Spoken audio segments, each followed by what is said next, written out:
Hello, everyone. My name is Julie Garner-Pringle, and I am here today to talk about nursing assistant training programs and the certification process in Minnesota. I have been working with adult learners for 25 years for all of my career. I was lucky enough to work in Hungary with teachers who were learning English to become English teachers in Hungary. And I got to work with adult learners in Egypt from all different fields that were just learning English to further their careers. I've since been in Minnesota and with the nursing assistant training program at the International Institute for over 15 years now. I'd like to start with talking about the training programs and the healthcare field in general. As you probably know, healthcare field is always in the top 3, 4, maximum 5 fields that are growing and fields that have openings and needs in Minnesota. It's also a field with many different career pathways within it and opportunities to grow.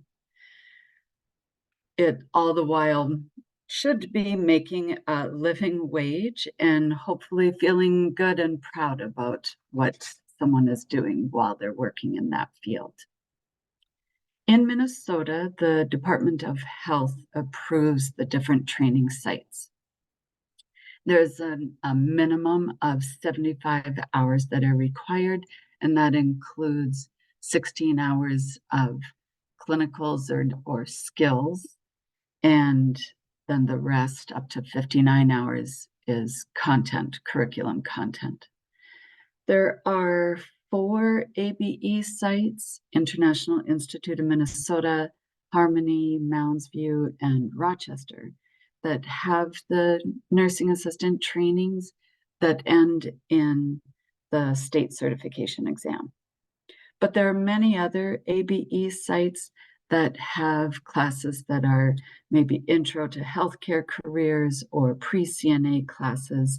And those classes, of course, help prepare people to be able to attend other CNA trainings. Many colleges also have CNA training. For context, at the International Institute of Minnesota, we use TABE reading tests as a screening into our training, and we require a minimum of 462 on that TABE reading.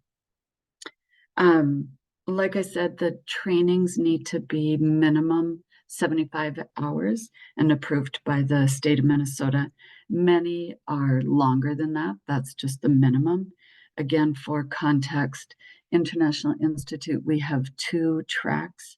One is 150 hours long, and the other is 300 hours.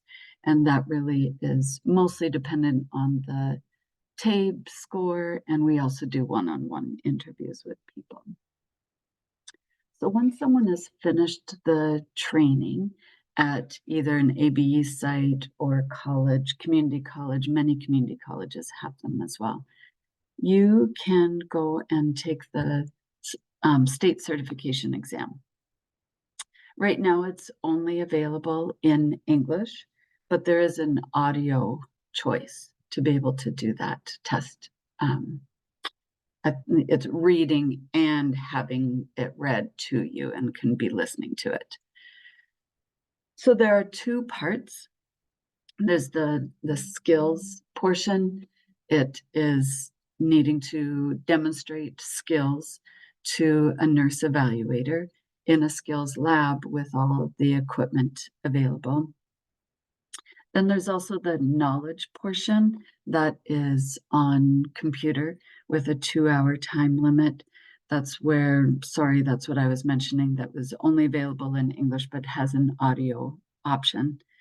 That has a 2-hour time limit and is a 77% passing. If somebody passes one portion, but not the other, you can go and retake just that one portion that we're not successful on. We have 3 chances on the skills portion and 4 chances on the knowledge portion. It costs normally about $250. There's a little bit of a range depending on where you go, but that's the average cost. Once someone passes both parts, you will be automatically on the registry. So Minnesota Department of Health automatically puts somebody on the nursing assistant registry once you have passed both parts. This can take a few weeks, but you can actually start to apply for jobs right away. The email confirmation of having passed both portions is actually sufficient when at employers and applying for jobs. The certification expires after 2 years. The requirement within those 2 years is to only work 8 hours as a nursing assistant. Most workplaces, if you've been working there for a while, they help with the process of renewing the certification. It's one form that needs to be sent into Minnesota Department of Health, showing that someone has worked. I am available. I think that my contact info is going to be shared, and I'm certainly available for any questions. Thank you very much.